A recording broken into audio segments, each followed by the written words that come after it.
Assalamualaikum warahmatullahi wabarakatuh.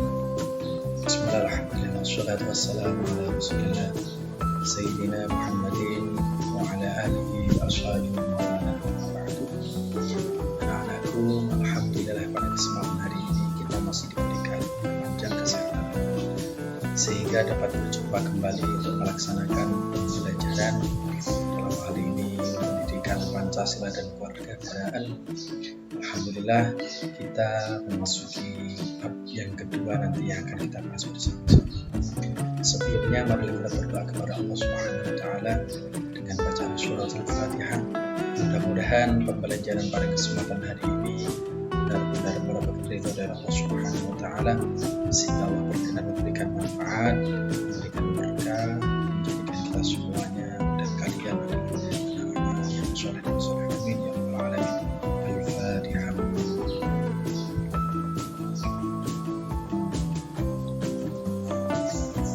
Alhamdulillah anak-anak, di dalam kami ulangi lagi di dalam pembelajaran pendidikan kewarganegaraan di semester pertama ini ada 3 bab yang harus kita pelajari bersama. Alhamdulillah yang kemarin bab pertama sudah selesai. Selanjutnya kita akan bahas tentang bab yang kedua. Untuk yang pertama, bab pertama kemarin kita telah membahas tentang proses perumusan dan penetapan dasar negara. Dan yang kedua ini kita akan membahas tentang peran norma dalam mewujudkan keadilan atau peran norma dan keadilan.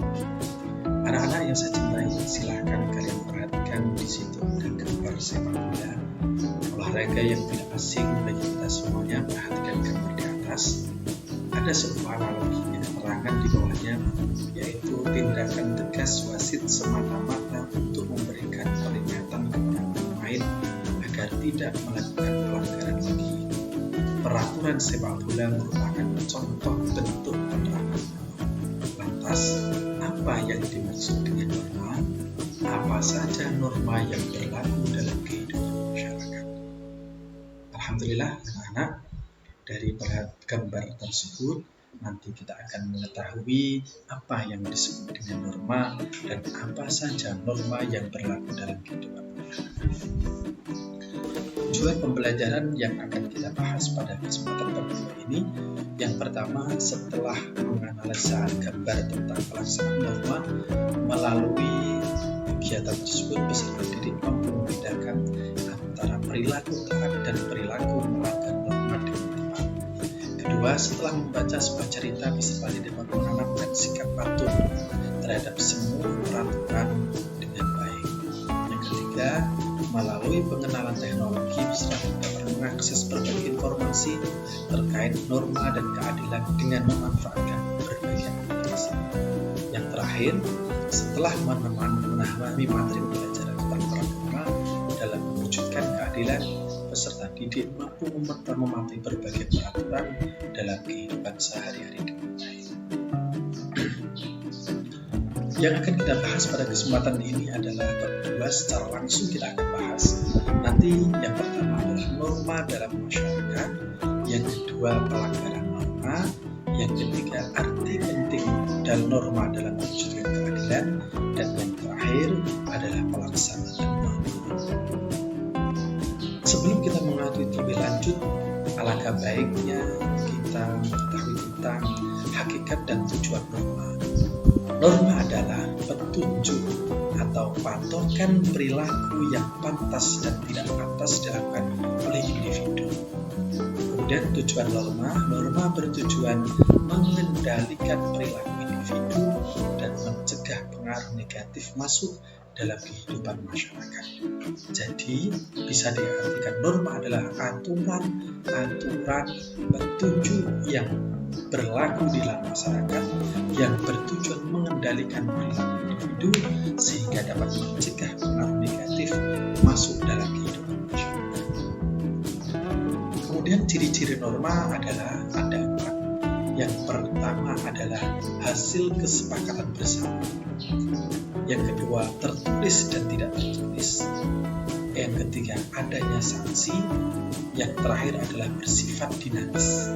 Ini ciri-ciri norma. Saya kembali lagi, ciri-ciri norma adalah hasil kesepakatan bersama, tertulis dan tidak tertulis, adanya sanksi, dan bersifat dinamis. Kemudian ada klasifikasi norma. Yang pertama adalah norma itu timbul berdasarkan sumbernya.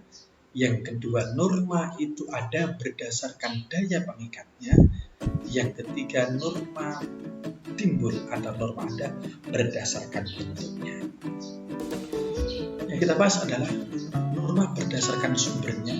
Norma itu dibagi menjadi 4. Yang pertama norma agama, yang kedua norma hukum, yang ketiga norma kesusilaan, dan yang terakhir norma kesopanan. Berarti anak-anak, kalau ada pertanyaan sebutkan macam-macam norma yang berlaku di masyarakat, jawabannya adalah yang pertama norma agama, norma hukum, norma kesusilaan, dan norma kesopanan. Kemudian norma berdasarkan daya pengikatnya adalah tata kelakuan, ada cara atau usage, ada kebiasaan, dan yang terakhir adalah adat istiadat atau custom. Ini norma berdasarkan daya pengikatnya. Kemudian norma berdasarkan bentuknya, ada norma tertulis, ada norma tidak tertulis, atau biasa yang kita bahas nanti di bab ketiga, termasuk bagian dari norma tertulis adalah undang-undang dasar dan norma yang tidak tertulis atau disebut dengan konvensi. Kesimpulan adalah norma berdasarkan sumbernya dibedakan menjadi 4: norma agama, norma kesusilaan, norma kesopanan, dan norma hukum. Kemudian norma kalau berdasarkan daya pengikat, cara, usage, kebiasaan atau fuai, tata kelakuan, mores, dan atau yang terakhir adalah adat istiadat.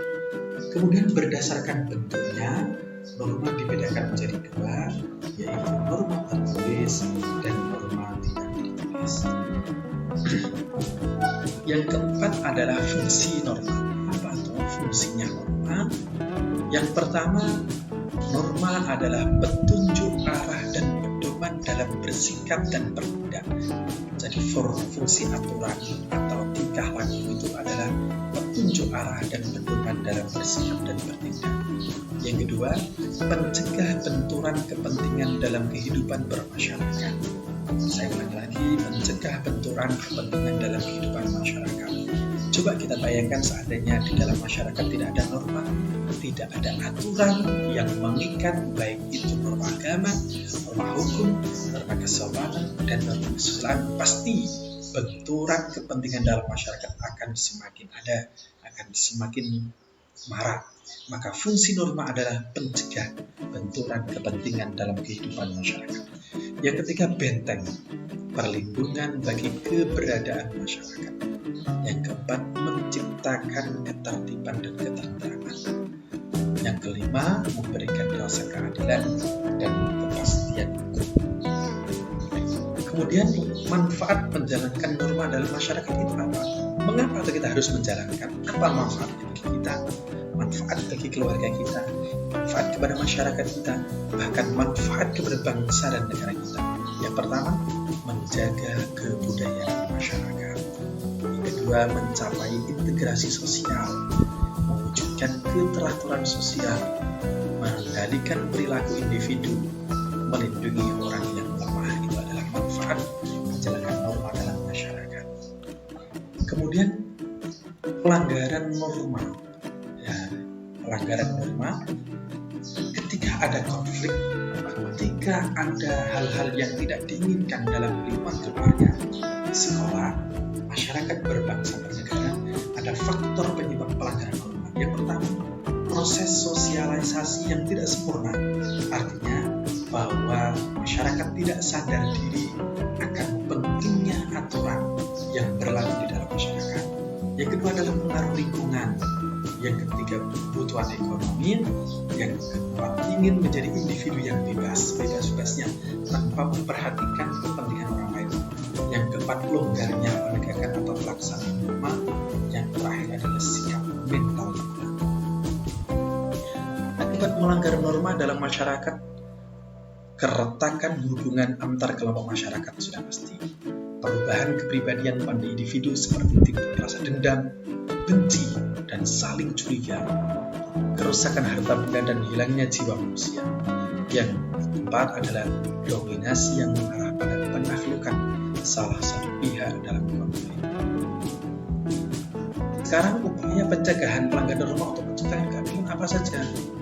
Yang pertama adalah pembiasaan. Pembiasaan berbuat baik, pembiasaan keteladanan, penyadaran, pengawasan, penghargaan, dan hukuman. Kalau kelima ini dapat dilakukan, maka sudah pasti pencegahan pelanggaran norma pasti akan menciptakan keadilan. Saya ulangi lagi, pembiasaan hal-hal yang baik, ada teladan atau uswatun hasanah, penyadaran setiap diri, pengawasan intensif, penghargaan, dan hukuman. Selanjutnya, penggolongan upaya pencegahan pelanggaran norma. Ini dibedakan menjadi dua. Yang pertama, upaya represif dan upaya preventif. Upaya represif adalah upaya penanggulangan terhadap pelanggaran. Upaya preventif adalah upaya pencegahan terhadap pelanggaran. Nah, upaya preventif ini lebih didulukan sebelum terjadinya konflik. Kalau upaya preventif adalah setelah terjadinya konflik, tetapi tetap memperhatikan upaya-upaya yang tidak melukai, yang tidak meninggalkan, mengalahkan salah satu pihak. Arti penting norma dalam mewujudkan kehidupan. Jenis-jenis keadilan ini perlu kita ketahui menurut beberapa para pengamat. Yang pertama adalah Aristoteles, kemudian Plato, ada Profesor Dr. Montenegoro Hukum. Aristoteles bahwasanya jenis keadilan itu adalah komutatif, distributif, kodrat alam, konvensional, perbaikan. Kalau menurut Plato, moral, prosedural. Profesor Dr. Montenegoro Hukum, ada jenis keadilan adalah komutatif, distributif, kodrat alam, dan konvensional. Terdapat beberapa jenis keadilan lainnya, yaitu keadilan protektif, keadilan vindikatif, dan keadilan normatif. Semua penjelasannya nanti bisa juga disampaikan, bisa juga dipelajari di buku siswa atau buku lembaran kerja siswa. Kemudian dua, keadilan dalam dasar negara dan konstitusi negara. Keadilan dasar dalam dasar negara ini tertuang dalam sila kedua dan sila kelima, yang secara tersurat frasa adil dan keadilan memang termuat dalam sila kedua dan kelima, akan tetapi sila pertama, ketiga, dan keempat secara tersirat mendukung terciptanya keadilan dalam masyarakat. Hal itu karena hubungan antar sila saling mendasari dan didasari. Artinya sila satu dengan sila yang lain harus saling bertentangan. Keadilan dalam konstitusi negara. Yang pertama, sesungguhnya kemerdekaan itu ialah hak segala bangsa. Oleh sebab itu maka penjajahan di atas dunia harus dihapuskan karena tidak sesuai dengan peri kemanusiaan dan keadilan. Yang kedua, termuat dalam frasa adil dan makmur di alinea kedua. Kemudian yang keempat terdapat frasa adil dan keadilan sosial. Ini yang terdapat dalam bukan. Yang ketiga, hubungan antara norma dan keadilan. Norma menjamin hak dan kewajiban. Norma dapat terwujud melalui keadilan. Artinya, norma menjamin hak dan kewajiban, muaranya akan timbul keadilan kalau sudah adil ini akan terwujud pelaksanaan norma yang baik. Yang terakhir di materi bab kedua adalah pelaksanaan norma sesuai prinsip keadilan. Pelaksanaan norma itu ada tiga. Yang pertama di lingkungan keluarga, di lingkungan sekolah, dan yang terakhir adalah di lingkungan masyarakat. Di lingkungan keluarga, contoh saja, kita berpamitan kepada orang tua saat bepergian. Ini termasuk melaksanakan pelaksanaan. Kemudian di lingkungan sekolah, menghargai teman juga termasuk pelaksanaan dari teman. Di lingkungan masyarakat, mengetuk pintu saat bertamu, melaksanakan gotong royong, dan juga termasuk pelaksanaan dari norma-norma yang berlaku dalam masyarakat.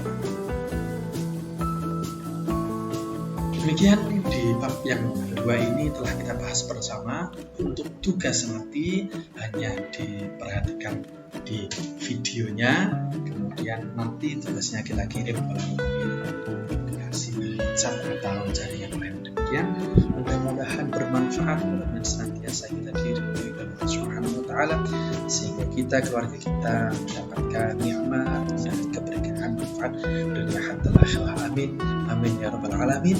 Wallahul muwaffiq ila thoriq.